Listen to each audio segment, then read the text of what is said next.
In our modern age of the internet, social media, and the general public unaware of the harms that stalk our children and citizens, sex trafficking is at an all-time rise. In the past 12 years, the number of people prosecuted for sex crimes is up 84%.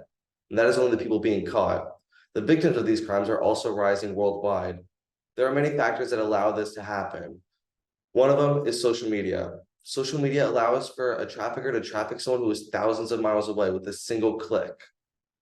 Due to this historic rise in trafficking, many people are using their voices, privileges, and powers to combat the issue.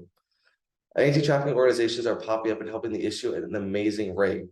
In an effort to spread the word and garner attention to these organizations, I chose and found three amazing organizations that I believe are really helping the fight internationally and nationally. First is World Without Exploitation.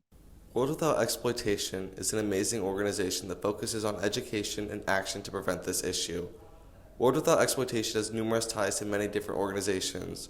Their philosophy is that eradicating sex trafficking is a huge issue, therefore they need to enable as many people as possible in this fight. In order to do this, they created the Youth Coalition to further reach the population. The Youth Coalition is a branch of World Without Exploitation with the same goal. The only difference is that their target audience is teenagers. Here is where I found and interviewed Caitlin Macias. I hope that you enjoy a small snippet of our conversation. So my name is Caitlin Macias. I am 23 years old, and I am the chair of the World Without Exploitation Youth Coalition. And the Youth Coalition is a national youth coalition dedicated to ending sexual exploitation and human trafficking through education, advocacy, and awareness. And we are a branch of a broader organization called World Without Exploitation, which is an organization dedicated to ending human trafficking and sexual exploitation. The organization was actually born out of a series of conversations among exploitation and trafficking survivors, human rights and gender justice advocates, artists, and a bunch of other service providers. And the National Coalition actually is made up of just under 200 member groups that are united in the belief that we won't end exploitation until we confront its root causes and come together to address them. And as an organization, we envision a world where no one is bought, sold, or exploited. Second is Unlikely Heroes. Unlikely Heroes is an organization that focuses more on the rehabilitation and education of survivors of child trafficking. Unlikely Heroes is centered in the United States, but it has ties to three different continents. They have restoration homes in Thailand, the United States, Mexico, and the Philippines. These homes take in children that were trafficked, care for them, house them, protect them, and then educate them until they graduate high school. Unlikely Heroes also educates anyone they can. Since their founding, they've educated 80,000 people. This organization introduced me to Esther Min. Here's a small part of my eye-opening conversation with Esther. The director of programs for Unlikely Heroes. I oversee all of our programs, ranging from our restoration homes to our prevention, outreach, and education. And so I oversee pretty much all of our programs that happen in Unlikely Heroes. And I'm a part of the operations and just the daily activity of the organization. So our main goal is to stop human trafficking, is to end human trafficking in our generation and in our lifetime. Mm-hmm. And how we do that is through recovery. It's through prevention and education and outreach, and also through our restoration homes.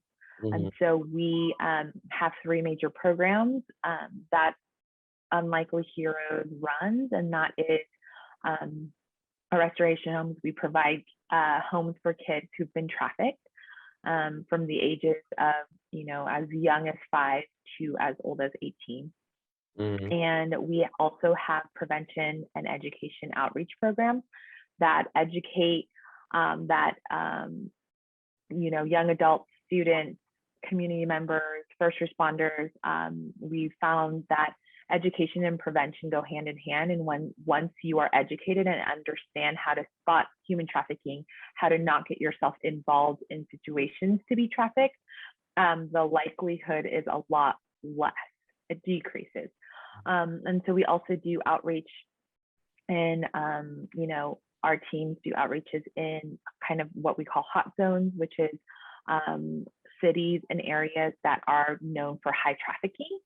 We go to the brothels and the bars and do outreach there, and we provide emergency medical care, any basic needs, food, support, And through that and through gaining in relationship, we can then help to recover them, to rescue them.